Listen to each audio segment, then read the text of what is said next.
ওযু অবস্থায় দোয়া করবেন, কিবলামুখী হয়ে পারলে দোয়া করবেন, দোয়ার আগে ইস্তেগফার পড়বেন, তাইলে দোয়া কবুল হওয়ার পসিবিলিটি হাই, সম্ভাবনা কম না বেশি? সুযোগ হলে দোয়ার সময় হাত তুলে দোয়া করবেন, হাত তুলে দোয়া করা সুন্নাহ, ঠিক কি না? সব জায়গায় না, টয়লেটে যাইতেছেন, আল্লাহুম্মা ইন্নী আউযু বিকা মিনাল খুবুসি ওয়াল খাবাইস বিরহমাতিকা ইয়া আরহামার রাহিমিন, হাত তোলা যাবে? বুঝে শুই না, আল্লাহর হাবিব যেখানে হাত তুলছিলেন, কিছু কিছু জায়গায় আল্লাহর হাবিব হাত তুলেছেন, কিছু কিছু জায়গায় তোলেন নাই, তো তোলেন, যেখানে সুযোগ হয় তোলেন।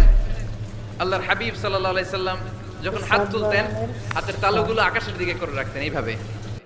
এজন্য আল্লাহর হাবিব বলতেন, ইযা সাআলতুমুল্লাহ ফাসআলুহু বিবুতুনি আকুফিকুম, যখন আল্লাহর কাছে চাইবে হাতের তালু দুইটা এরকম উঁচু করে আল্লাহর কাছে চাও। সুবহানাল্লাহ পড়েন। আমরা তো শুধু এতটুকু তুলি, আরাফার ময়দানে বিশ্বনবী চাইতে চাইতে চাইতে চাইতে চাইতে চাইতে